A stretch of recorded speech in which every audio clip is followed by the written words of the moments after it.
Hey YouTube, it's Robert Hall, and in today's video we're going to talk about the Godox Roundhead Speedlight, the Godox V1.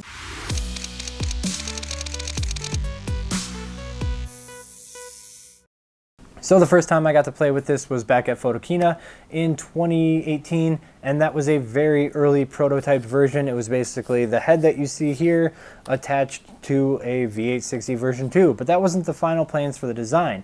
This, however, is the production model of the Godox V1. That's going to be the name of it. Now, this is a Nikon version, so this video isn't going to be an in-depth test because I'm also away from home. I don't have a light meter. I can't do comparisons like that just yet. But when I have a Sony version, then I'll go through and I'll do a full-on scientific review like you guys are used to seeing on my channel. But I want to answer every question that I possibly can right now.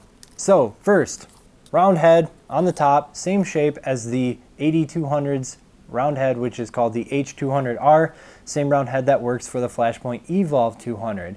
So everything from that AK-R1 modifier kit is going to fit on this, and it's going to mount perfectly fine, has the same exact compatibility. Now inside the head though is a little bit different. It's a helical bulb inside of a reflector dish on the H200R. Here you have a zooming Fresnel head that goes from 28mm to 105mm. So it's not going to be the identical cast pattern of light just because you've got a different bulb in the works, but we'll show you what the quality of light looks like. Let's talk about some more exterior features. So the first thing that I really like is this tilting head. This tilting head not only tilts forward, but it tilts a little bit backwards as well. Really good move there, because if you're an event photographer, you're probably very used to rotating your head just so you can tilt it back to bounce kind of behind you over your shoulder. Now you don't have to do that. You can leave it forward, tilt it, and immediately go backward over your shoulder. So nice little move there just to save you a little bit of time. The next thing that people are really going to like is this locking mechanism. Gone is the little turn dial, and now you have a locking switch, so it locks.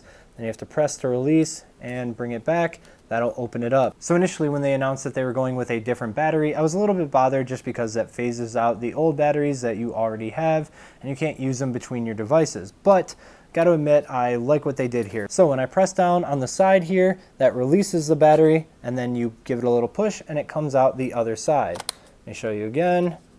Little push, comes out the other side, and that's where you remove it from. This proprietary lithium-ion battery is actually two Panasonic 18650 cells, which are really popular for gimbals, but they are enclosed into this proprietary design. Some people might like this because you're not charging multiple batteries or switching them in and out. Other people might have liked to be able to have, you know, a dozen 18650 cells that they could just kind of slot into here. But this is the final design that they went with. Personally, I like it to be all enclosed, even though it is proprietary.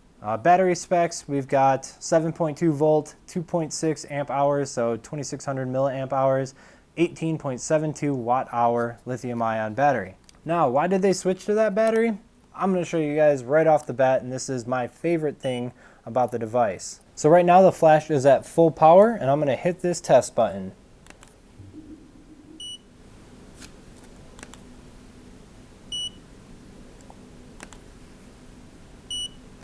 Just over a full second for the full power blast. That is really impressive. The V862 to this day is still extremely impressive at a 2-second full power recycle time, and now this one does it in half the time.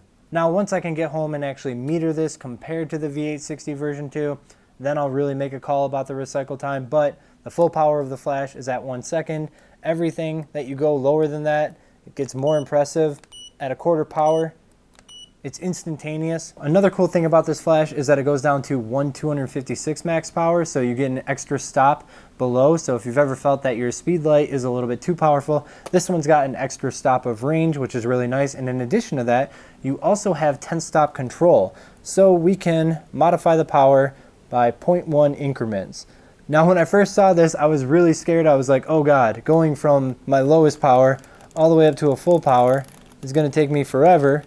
Right? It's going to take me like 10 times around the dial, but that's not the case because you also have full stop control. You can go down one full stop at a time. So when you have that full stop control, it really allows you to get through the power range a lot faster.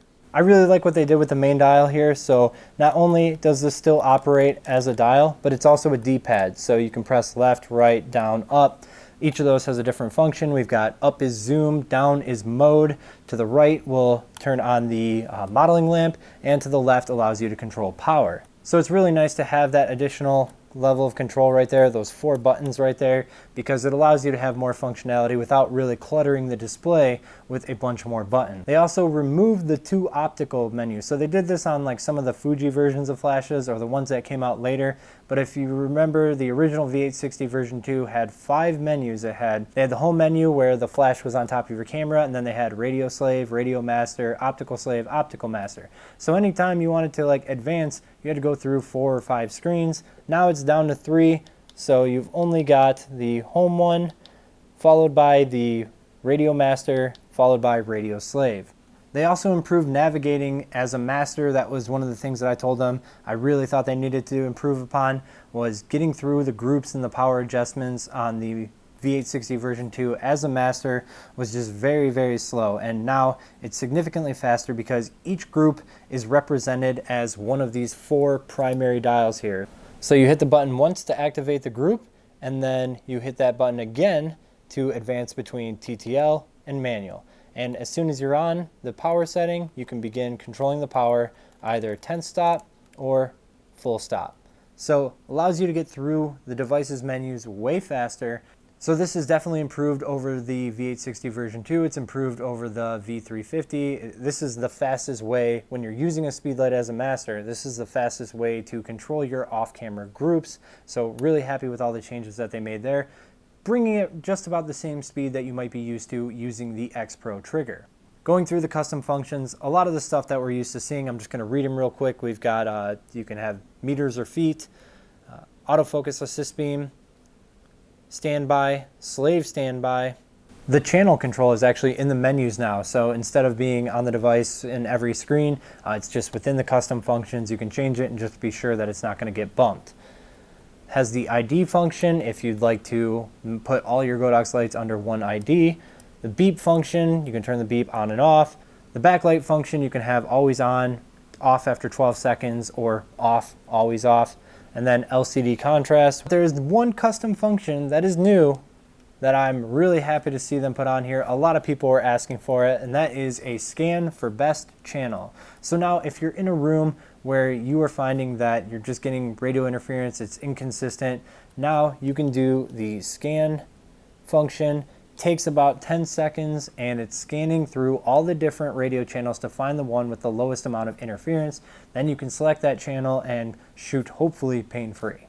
On the front, we've also got a LED AF assist beam as well as a traditional, the red AF assist beam. So I'm assuming they added this so that you have functionality with other cameras that the red beam doesn't really work for. So we'll see how that works once I actually get a shoe that I can connect with and control it properly with all that functionality, because right now there's no way the Sony is going to trigger the AF assist beam on a Nikon version of this product. So the new Godox V1 is expected to be released around the end of March or mid-April, so somewhere in that range is when it's expected to be released. Of course, it's going to be available at Adorama, so if you're used to buying all of the Flashpoint R2 versions, there's going to be a Flashpoint R2 version of this as well. Now price, I don't know. I don't know what the price is going to be. I'm thinking it's going to be somewhere around $250, but nobody's told me that. I strictly am basing that on the fact that it is an improved version of the V860 version 2, which is still $180 flash. Still a tremendous value at $180, better than most of the Speedlights on the market, but obviously this one has some perks over it, so I do think it's going to be a little bit higher than that flash. Alright guys, I hope you enjoyed this look at the Godox V1. Can't wait to get it home and test it a little bit more as well as shoot with it. I'm going to be filming a little bit of content with it tomorrow as an off-camera flash, and then I'll add that in down the road when I do a full meter test and can put this through its paces. Alright guys, please like the video if you enjoyed, subscribe if you'd like to see more of my videos, and comment below with any questions. I'm headed back to WPPI, so until next time, keep on shooting.